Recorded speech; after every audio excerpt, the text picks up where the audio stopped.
액션 let's go 저 건물을 찾으러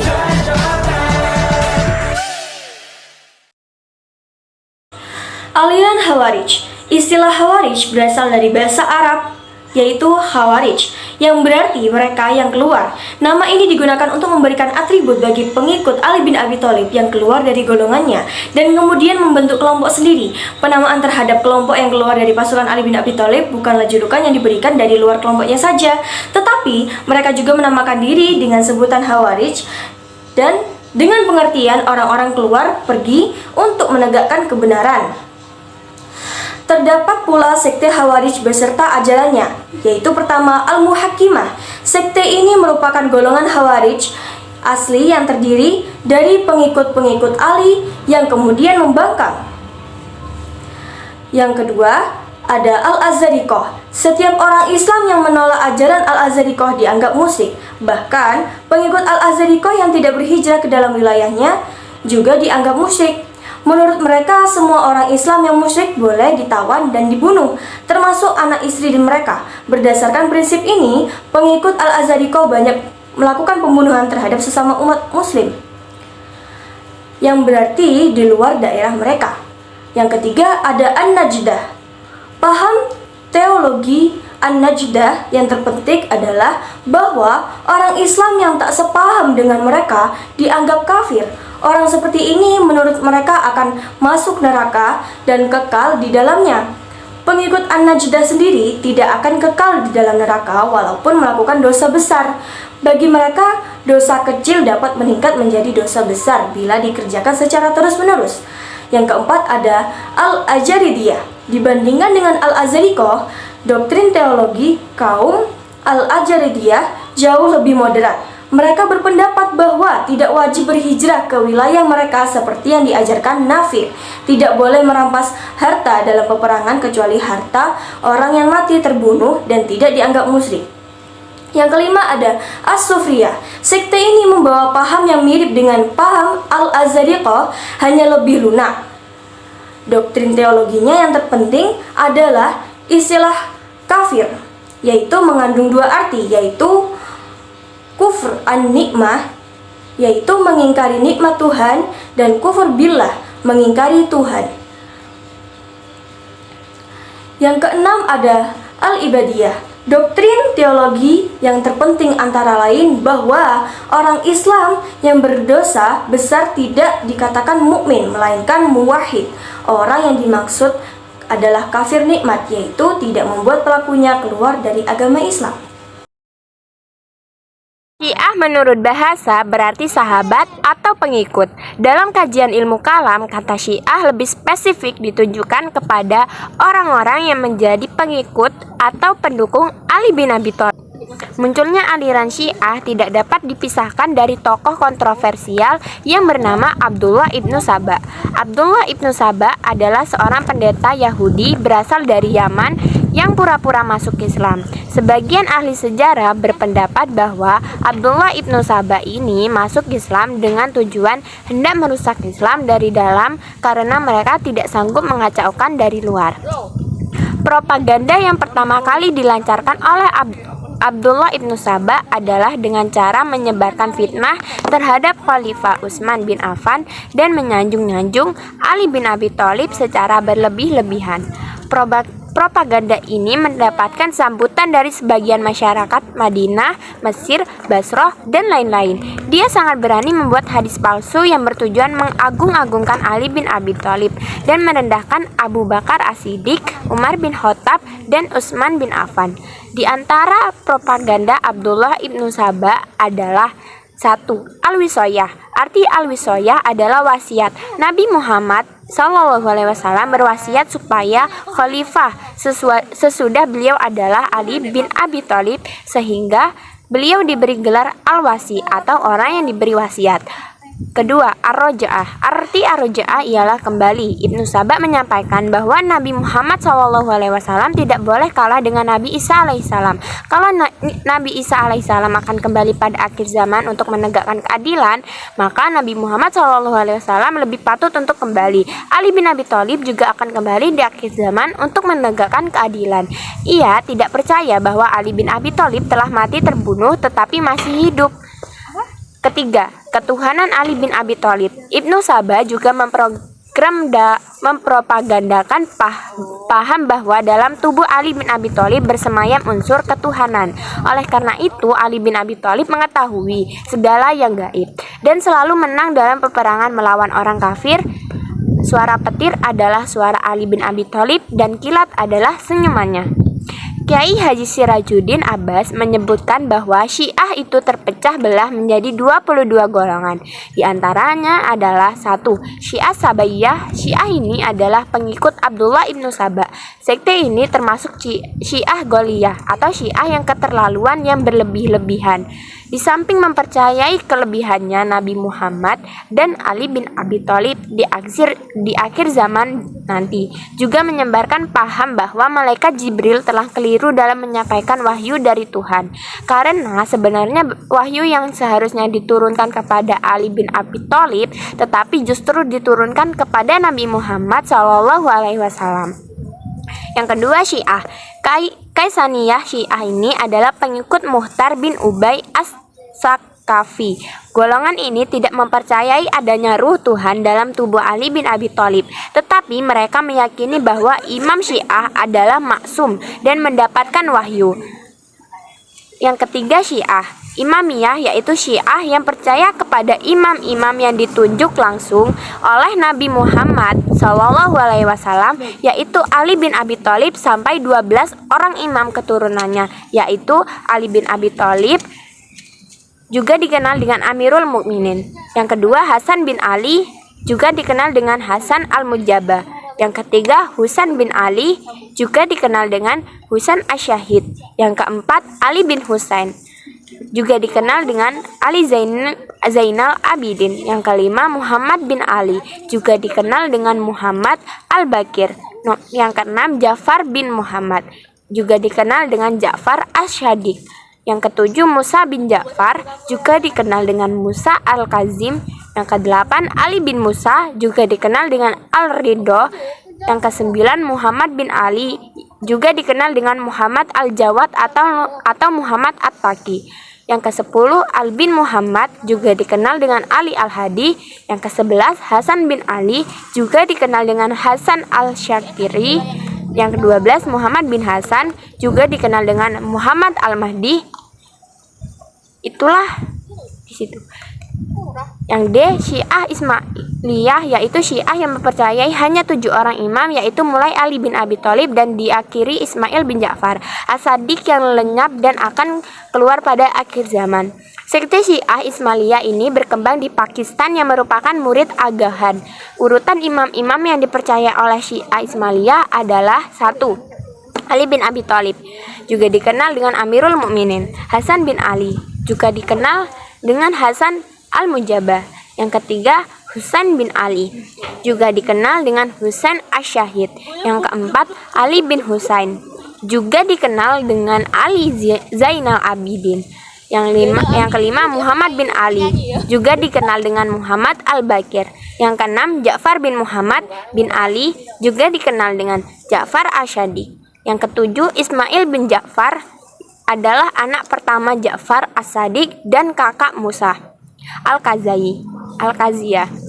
Yang kelima, Syiah Zaidiyah, yaitu Syiah pengikut Imam Zaid bin Ali bin Husain bin Ali bin Abi Thalib. Syiah ini berkembang di Yaman. Sekte ini termasuk yang tidak gulat. Mereka tidak mengkafirkan Abu Bakar As-Siddiq, Umar bin Khattab, Utsman bin Affan, walaupun berkeyakinan bahwa Ali bin Abi Thalib yang lebih mulia dari ketiganya mengenai pelaku dosa besar. Mereka berkeyakinan apabila mati sebelum taubat maka akan masuk neraka selama-lamanya. Yang F, Syiah Karamitoh yaitu kaum Syiah yang suka menafsirkan Al-Quran sesuka hatinya. Mereka mengatakan bahwa malaikat-malaikat adalah mubalik. Mereka dan setan-setan adalah musuh mereka. Aliran Murji'ah. Kata Murji'ah berasal dari bahasa Arab yaitu arja'ah yang artinya menunda. Aliran ini disebut Murji'ah karena mereka menunda menghakimi persoalan politik, yaitu antara Ali bin Abi Thalib, Muawiyah bin Abi Sofyan, serta suku Khawarij, sampai pada hari perhitungan di akhirat nanti. Karena itu, mereka tidak ingin mengeluarkan pendapat tentang siapa yang benar dan siapa yang salah di antara ketiga golongan ini. Murji'ah adalah salah satu aliran kalam yang muncul pada abad pertama Hijriah. Pendirinya tidak diketahui dengan pasti, tetapi Shahrastani menyebutkan dalam bukunya Al-Milal wa An-Nihal bahwa orang yang pertama membawa paham Murji'ah adalah Gailat ad-Dimaski. Di antara tokoh Murji'ah yang muncul pada abad pertama Hijriah adalah Abu Hasan As-Solihi, Yunus bin Namiri, Ubaid al-Muqtaib, Jisi al-Marisi, Muhammad bin Karam. Ayat ini muncul sebagai reaksi dari beberapa paham yang ada pada saat itu. Misalnya, 1. Pendapat Syiah yang menyalahkan bahwa mengkafirkan orang-orang yang dianggap merebut jabatan Khalifah Ali bin Abi Thalib. 2. Pendapat Khawarij yang menghukum kafir Muawiyah bin Abi Sofyan dan pendukungnya karena merebut kekuasaan sah, yaitu kekuasaan Ali bin Abi Thalib. Juga mengkafirkan Ali bin Abi Thalib dan pendukungnya karena menerima tahkim dari perang Siffin. Ketiga, yaitu pendapat pengikut Muawiyah yang menganggap bahwa Ali bin Abi Thalib terlibat dalam konspirasi pembunuhan Utsman bin Affan. Yang keempat, yaitu pendapat sebagai pengikut Ali bin Abi Thalib yang beranggapan bahwa Siti Aisyah, Tahla, Zubair, dan siapapun yang terlibat dalam perang Jamal adalah salah. Pada awalnya, kaum Murji'ah hanya terlibat dalam perdebatan di bidang siasah, politik, dan khalifah saja. Tetapi dalam perkembangan juga terlihat dalam berbagai bidang teologi Islam. Tokoh-tokoh lain yang lahir pada masa ini adalah Hasan bin Bilal al-Musni, Abu Salat as-Sahman, Taubah, Dihran bin Umar. Sedangkan penyair Murji'ah yang terkenal pada masa Daulah Umayyah adalah Tisabit. Jadi sekte Murji'ah itu dibagi menjadi dua, yaitu sekte Murji'ah moderat dan sekte Murji'ah ekstrim. Apa sih sekte Murji'ah moderat itu dan apa sekte Murji'ah ekstrim itu? Nanti akan kita bahas di sini. Tetapi kita akan membahas terlebih dahulu apa sih sekte Murji'ah moderat itu. Adalah golongan yang berpendapat bahwa orang mukmin yang melakukan dosa besar bukanlah kafir dan tidak kekal di dalam neraka, tetapi akan dihukum di neraka sesuai dengan besarnya dosa yang dilakukan, dan kemungkinan bahwa Tuhan akan mengampuni dosa-dosanya. Oleh karena itu, tidak akan masuk neraka sama sekali orang tersebut. Bisa jadi orang yang melakukan dosa besar itu bertaubat dan taubatnya diterima oleh Allah, sehingga hukum orang mukmin yang melakukan dosa besar itu ditunggu pada pembalasan di hari kiamat, atau putusannya itu akan ada pada hari kiamat. Sekte Murji'ah ekstrim. Jadi sekte Murji'ah ekstrim itu dibagi menjadi beberapa bagian, dibagi menjadi 4 bagian. Apa aja sih? Jadi ada Al-Jami'ah, Al-Saliyah, Al-Hasan, dan Al-Qasaniyah. Apa sih Al-Jami'ah itu? Yaitu orang yang berpendapat bahwa orang Islam yang percaya kepada Tuhan dan kemudian menyatakan kekufuran secara lisan tidaklah menjadi kafir, karena iman dan kufur tempatnya hanya dalam hati, dan apabila ia tetap menyandang predikat mukmin dan sempurna, maka ia tetap menjadi yang sempurna. Al-Saliyah. Apa sih Al-Saliyah itu? Yaitu iman yang mengetahui Tuhan dan kufur adalah tidak tahu pada Tuhan. Dalam pengertian mereka, sembahyang tidaklah merupakan ibadah kepada Allah, karena yang disebut ibadah adalah iman kepadanya dalam arti mengetahui Tuhan. Terus, apa sih Al-Yurusiyah itu? Yaitu orang yang berpendapat bahwa maksiat atau pekerjaan jahat tidaklah merusak iman seseorang. Dengan demikian, mereka adalah juga golongannya. golongan Al-Ubaidiyah. Jadi golongan apa? Golongan Al-Ubaidiyah. Nah, dari sini Mutakil bin Sulaiman itu juga mengatakan bahwa perbuatan jahat banyak atau sedikit tidak merusak iman seseorang, dan sebaliknya pula perbuatan baik tidak akan merubah kedudukan orang musyrik atau proteis. Terus apa sih Al-Qasannya itu? Jadi Al-Qasannya itu adalah berpendapat atau mengatakan, saya tahu bahwa Tuhan melarang makan babi, tetapi saya tidak tahu apakah babi yang diharamkan itu adalah kambing ini. Orang yang demikian tetap mukmin dan bukan kafir. Dan jika seorang mengatakan, saya tahu Tuhan mewajibkan naik haji ke Ka'bah, tetapi saya tidak tahu apakah Ka'bah di India atau di tempat lain, orang itu demikian juga tetap mukmin. Ajaran yang demikian itu oleh Harun Nasution dianggap berbahaya karena akan membawa kepada moral attitude, yaitu sikap memperlemah ikatan-ikatan moral masyarakat yang bersifat persesif, yaitu masyarakat yang dapat mentolerir yaitu penyimpangan-penyimpangan yang ada dari norma-norma atau akhlak-akhlak yang berlaku pada masyarakat. Inilah kelihatannya yang menjadi sebab nama Murji'ah itu pada akhirnya mengandung arti buruk sehingga tidak diikuti oleh masyarakat pada kehidupan sehari-hari. Aliran Jabariyah.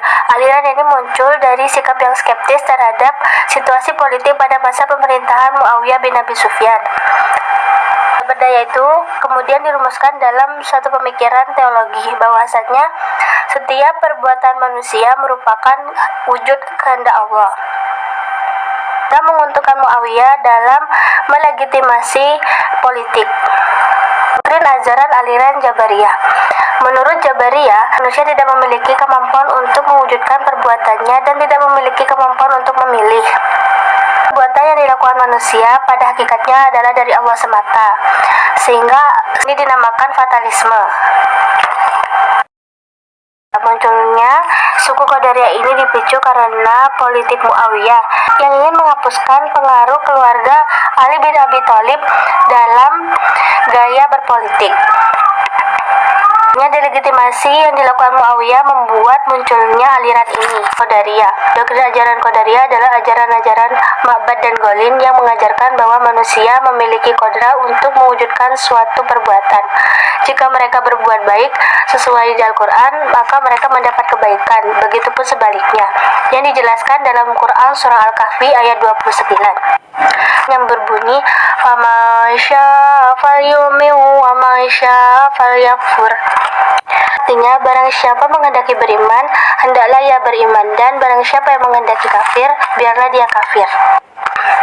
Ajaran Mu'tazilah dituangkan dalam Al-Ushul Al-Khamsah, yaitu 5 ajaran. Yang pertama ada Al-Tauhid, yang kedua ada Al-Adlu, yang ketiga ada Al-Wa'du Al-Wa'id, yang keempat ada Al-Manzilah Baina Al-Manzilatain, kelima ada Amar Ma'ruf Nahi Munkar.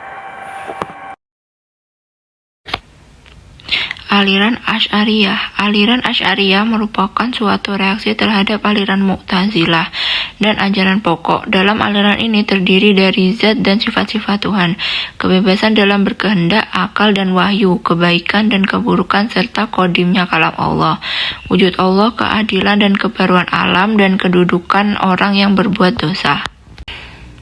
Sejarah Asy'ariyah. Dinamakan aliran Asy'ariyah karena dinisabkan kepada pendirinya, yaitu Abu Al-Hasan Ali bin Ismail Al-Asy'ari.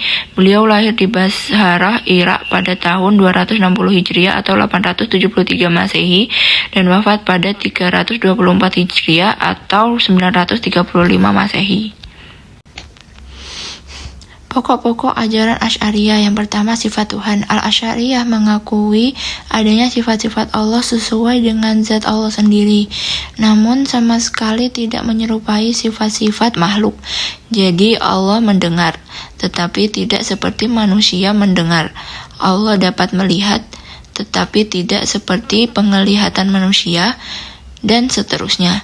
Yang kedua, kekuasaan Tuhan dan perbuatan manusia.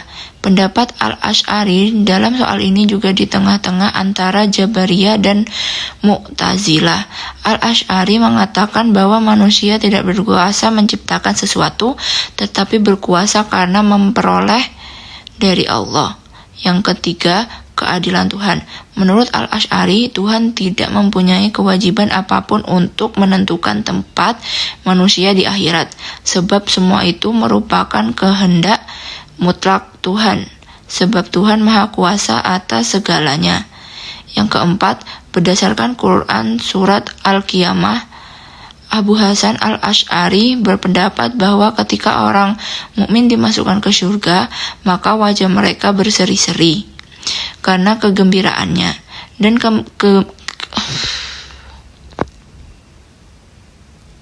Quran Surat Al-Qiyamah ayat 22-23, Abu Hasan Al-Asy'ari berpendapat bahwa ketika orang mukmin dimasukkan ke surga, maka wajah mereka berseri-seri karena kegembiraannya, dan kegembiraan yang paling tinggi adalah ketika mereka melihat Tuhan. Secara akliyah, setiap yang ada atau wujud dapat dilihat. Tuhan itu ada, maka bisa dilihat. Adapun tentang bagaimana cara-cara penghuni surga melihat Tuhan, maka diserahkan kepada Tuhan. Yang kelima, dosa besar. Aliran Asy'ariyah mengatakan bahwa orang mukmin yang melakukan dosa besar dihukum faqih, terserah kepada Tuhan apakah akan diampuninya dan langsung masuk surga, ataukah dijatuhkan siksa karena kefaqihannya dan kemudian baru dimasukkan surga. Semuanya itu terserah Tuhan. Saya di sini akan menjelaskan tentang aliran Al-Maturidiyah. Jadi aliran Maturidiyah itu adalah aliran pemikiran kalam yang berpegang teguh pada keputusan akal pikiran dalam hal-hal yang tidak bertentangan dengan syara. Sebaliknya, jika hal ini bertentangan dengan syara, maka akal terus tunduk kepada keputusan syara. Nama aliran Maturidiyah diambil dari nama pendirinya, yaitu Abu Mansur Muhammad bin Muhammad, kelahiran Maturid, sebuah kota kecil di daerah Samarkand, termasuk wilayah Uzbekistan atau Uni Soviet, kurang lebih pada pertengahan abad ke-3 Hijriah, dan meninggal dunia di kota Samarkand pada tahun 333 Hijriah. Di antara guru Al-Maturidi ada Nasr bin Yahya Al-Balkhi. Beliau ini hidup pada masa pemikiran dan perdebatan keilmuan Islam masih dinamis. Walaupun aliran Mu'tazilah sudah mulai redup pamornya, sehingga dalam beberapa hal pemikiran kalam, Al-Maturidi ada kemiripan dengan Mu'tazilah. Namun sebagian besar mempunyai kesamaan dengan pemikiran kalam Al-Asy'ari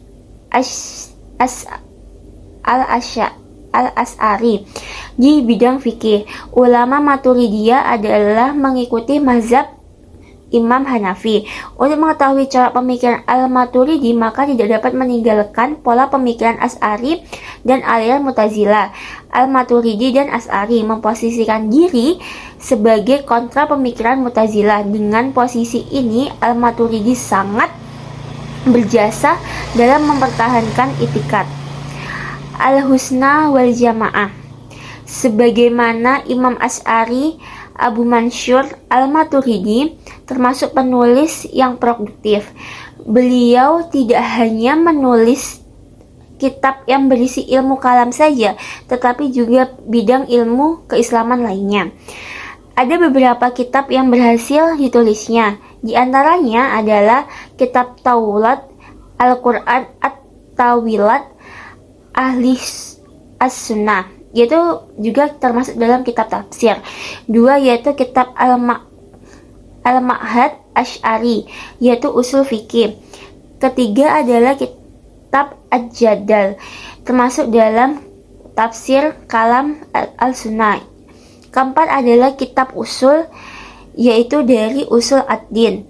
Kelima adalah kitab Al-Maqlat, dan keenam adalah kitab Tauhid. Jadi aliran Al-Maturidiyah samarkan itu mempunyai beberapa pokok ajaran. Satu yaitu kewajiban mengetahui Tuhan. Menurut Al-Maturidi, akal dapat mengetahui kewajiban untuk mengetahui Tuhan seperti yang diperintahkan oleh Tuhan dalam ayat Al-Quran, untuk menyelidiki atau memperhatikan alam, langit, dan bumi. Akan tetapi meskipun dengan akal sanggup mengetahui Tuhan, namun ia tidak sanggup mengetahui dengan sendirinya hukum-hukum taklifi, yaitu perintah-perintah Tuhan. Pendapat terakhir ini berasal dari Abu Hanifah. Yang kedua adalah kebaikan dan keburukan. Menurut akal, Al-Maturidi mengakui adanya keburukan objektif yang terdapat pada suatu perbuatan itu sendiri, dan akal dapat mengetahui kebaikan dan keburukan. Sebagian saja, kebaikan dan keburukan dibagi menjadi 3. Pertama, yang dapat diketahui kebaikannya melalui akal. Kedua, yang tidak diketahui keburukannya oleh akal. Dan ketiga, yang tidak dijelaskan keburukannya dan kebaikannya. Menurut akal, kebaikan dan keburukan nomor 3 ini hanya dapat diketahui dengan syara. Tergantung kepada siapa kebaikan dan keburukan itu dilontarkan. Ketiga, hikmah dan tujuan perbuatan Tuhan.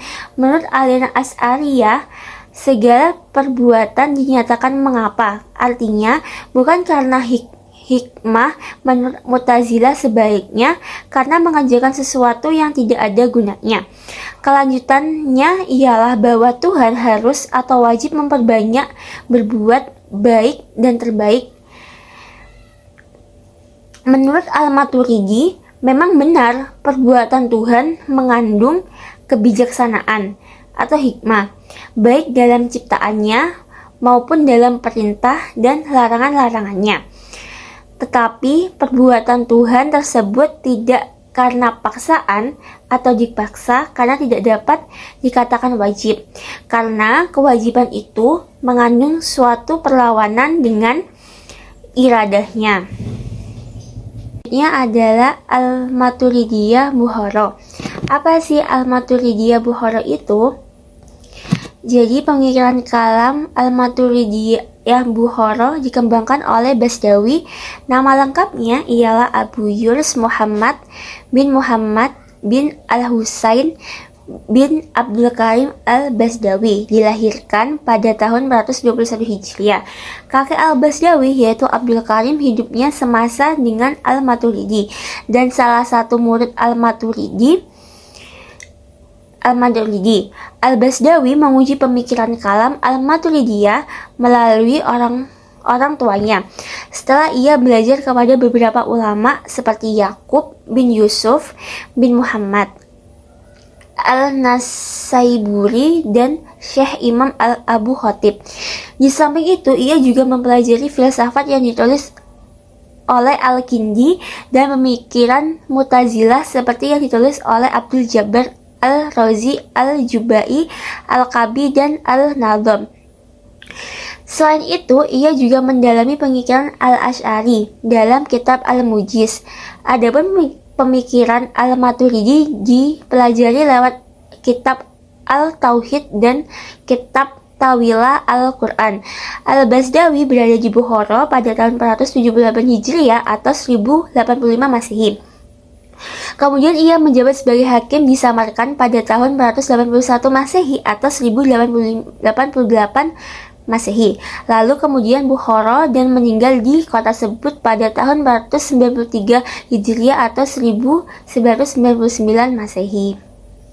Aliran Maturidiyah Bukhara. Jadi aliran Maturidiyah Bukhara itu dibagi menjadi beberapa pokok ajaran. Jadi pokok ajaran dari Maturidiyah Bukhara ini dibagi menjadi 5 pokok ajaran. Jadi apa aja sih pokok ajaran dari Maturidiyah Bukhara ini? 1. Akal dan wahyu. Menurut Al-Basdawi, akal tidak dapat mengetahui kewajiban mengerjakan yang baik dan menjauhi yang buruk, karena akal hanya dapat mengetahui yang baik dan yang buruk saja. Adapun yang mengetahui kewajiban tentang perbuatan baik dan buruk adalah Tuhan.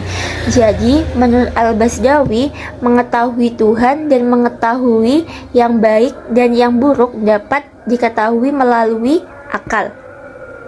Sedangkan kewajiban berterima kasih kepada Tuhan serta berkewajiban melaksanakan yang baik dan meninggalkan yang buruk hanya dapat diketahui melalui wahyu. 2. Sifat-sifat Tuhan. Menurut Al-Basdawi, Tuhan mempunyai sifat-sifat. Beliau juga menjelaskan bahwa kekekalan sifat-sifat itu melekat dengan sensasi Tuhan itu sendiri, bukan melalui kekekalan. Sifat-sifat Tuhan tidak mempunyai sifat-sifat jasmani. Ayat-ayat Al-Quran yang menggambarkan Tuhan mempunyai sifat-sifat jasmani haruslah diberikan takmil. Oleh sebab itu, menurut Al-Basdawi, kata istimewa harus dipahami dengan menguasai sesuatu dan memaksanya. Demikian juga ayat-ayat yang menggambarkan Tuhan mempunyai mata, tangan, bukanlah seperti Tuhan mempunyai anggota badan. 3. Kalam Allah. Al-Basdawi berpendapat bahwa Al-Quran itu kekal, tidak diciptakan.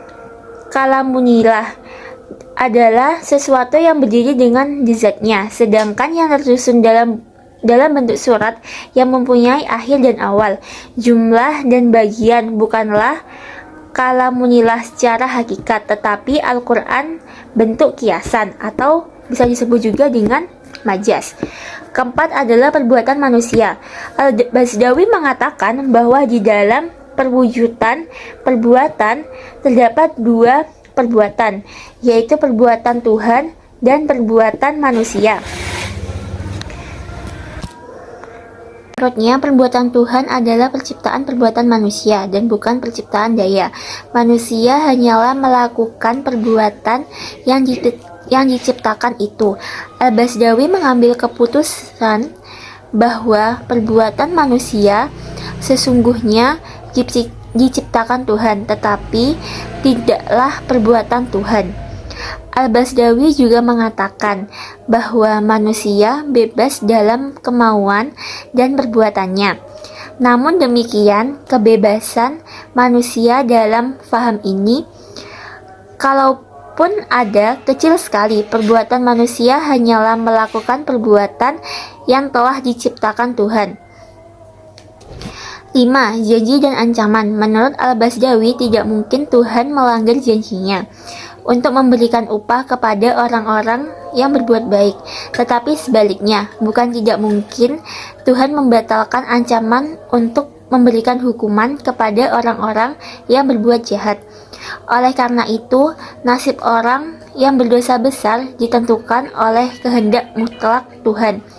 Jika Tuhan berkehendak untuk memberikan ampun kepada orang yang berdosa, maka Tuhan akan memasukkannya bukan ke dalam neraka, tetapi ke surga. Dan jika Ia berkehendak untuk memberikan hukuman kepada orang tersebut, Tuhan akan memasukkannya ke dalam neraka, buat sementara atau buat selama-lamanya. Meskipun dua tokoh aliran Maturidi dan tokoh Asy'ari berbeda dalam beberapa hal, tetapi punya prinsip yang sama. Jika terdapat pertentangan antara akal dan usaha, maka akal harus tunduk kepada wahyu. Itulah satu contoh sehingga mereka berpadu dengan satu aliran besar, yaitu Ahlus Sunnah wal Jamaah. Aliran Mudhammam dan Bukhara sepakat menyatakan bahwa pelaku dosa masih tetap sebagai mukmin karena adanya keimanan dalam dirinya. Adapun balasan yang diperolehnya kelak di hari kiamat bergantung pada Tuhan, itu pun tergantung pada Tuhan itu sendiri. Sekian dari saya. Perbandingan aliran ilmu kalam. Pertama, akal dan wahyu. Menurut aliran Mu'tazilah, pokok-pokok pengetahuan tentang serta kriteria baik dan buruk dan mensyukuri nikmat adalah wajib. Sebelum turunnya wahyu, hal ini berarti bahwa mengetahui Tuhan, mengetahui baik dan buruk, kewajiban bersyukur atas nikmat yang diberikan Tuhan, serta mengetahui kewajiban mengerjakan yang baik dan meninggalkan yang buruk, dapat diketahui oleh akal manusia.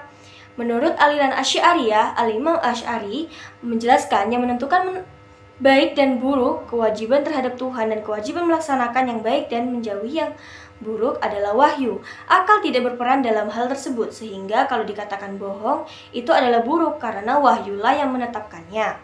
Berikutnya aliran Maturidiyah. Abu Mansur menjelaskan bahwa akal dapat mengetahui Tuhan, baik dan buruk, serta mengetahui kewajiban terhadap Tuhan. Akan tetapi yang menetapkan adalah wahyu. Begitu pula tidak semua yang baik dan buruk diketahui akal sehingga dapat sangat diperlukan wahyu, termasuk menjelaskan kewajiban melaksanakan yang baik dan menjauhi yang buruk. Yaitu kedua, iman dan kufur. Menurut aliran Khawarij memandang semua yang menerima tahkim adalah kafir. Bagi aliran Khawarij, iman tidak cukup hanya diucapkan atau dibenarkan, melainkan harus dibuktikan dengan perbuatan, karena perbuatan merupakan penentu iman. Maka dari itu, bagi yang melakukan dosa besar adalah kafir. Menurut aliran Murji'ah, iman adalah makrifat sama dengan ikrar dan tasdik. Amal tidak termasuk unsur iman, sedangkan kufur adalah mengingkari. Oleh karena itu, apapun yang dilakukan oleh seorang tidak mempengaruhi imannya sekalipun berbuat dosa. Menurut aliran Mu'tazilah mengemukakan bahwa iman adalah ketaatan kepada apa yang diwajibkan dan disunatkan. Bagi Mu'tazilah, iman tidak hanya ikrar dan tasdik, tetapi juga pengamalan sangat berpengaruh terhadap iman, sehingga seseorang yang beriman melakukan dosa besar tidak dapat dikatakan kafir, karena masih ada unsur lain yang dimiliki, yaitu pengakuan atau ikrar dan tasdik. Pengakuan pelaku dosa besar hanya dikatakan sebagai fasik, bukan mukmin secara mutlak, dan bukan kafir secara mutlak. Manusia dikatakan kafir manakala unsur-unsur iman tidak dimiliki. Menurut aliran Asy'ariyah tentang iman, Imam Asy'ari menjelaskan bahwa perbuatan manusia dapat dijadikan iman itu kuat dan lemah. Untuk memperkokoh iman itu harus menjalankan ketaatan. Iman yang kuat menjadi penghalang dalam berbuat dosa, sementara iman yang lemah memudahkan untuk melakukan pelanggaran. 3. Perbuatan manusia. Menurut aliran Jabariyah, paham Jabariyah memandang bahwa manusia tidak merdeka dalam mengerjakan perbuatannya. Yang menentukan perbuatan manusia adalah Tuhan, sehingga ini dikenal dengan fatalisme. Aliran Jabariyah memandang manusia tidak mempunyai pilihan. Manusia dalam perbuatannya adalah majbur atau terpaksa. Manusia digerakkan Allah sebagaimana benda-benda yang mati dan tidak bernyawa dalam bergerak hanya karena digerakkan oleh Tuhan. Menurut aliran Mu'tazilah mempunyai kesamaan dengan paham Qadariyah dalam hal perbuatan manusia, yaitu manusia sendirilah yang menentukan perbuatannya, baik perbuatan jahat maupun perbuatan baik. Begitu pula iman dan kufur. Menurut aliran Asy'ariyah manusia lemah, banyak bergantung kehendak dan kemauan Tuhan dalam menggambarkan hubungan perbuatan manusia dengan kehendak kekuasaan Tuhan. Al-Asy'ari memakai istilah kas atau perolehan. Menurut Al-Asy'ari, inti dari kas itu adalah bahwa sesuatu itu dari yang memperoleh dengan perantara daya yang diciptakan oleh Allah. Menurut aliran Maturidiyah, memberikan batas pada kekuasaan dan kehendak mutlak Tuhan. Mereka berpendapat bahwa perbuatan Tuhan hanyalah menyangkut hal-hal yang baik saja. Dengan demikian, Tuhan berkewajiban melakukan yang baik bagi manusia. Demikian halnya dengan pengiriman Rasul. Maturidiyah samarkan sebagai kewajiban Tuhan. 4. Kehendak mutlak dan keadilan Tuhan. Menurut aliran Mu'tazilah, Allah tidak berkuasa mutlak. Kemutlakan kekuasaan Allah dibatasi oleh beberapa hal yang telah ditetapkan oleh Allah, yang mana Tuhan tidak akan melanggarnya berdasarkan kemauannya sendiri. Aliran Mu'tazilah sepakat bahwa manusia mampu menciptakan perbuatan baik dan buruk. Menurut aliran Asy'ariyah menyatakan bahwa Allah mempunyai kekuasaan mutlak dan tidak tunduk kepada siapapun. Kekuasaan mutlak Allah tidak dapat dibatasi oleh kebebasan manusia.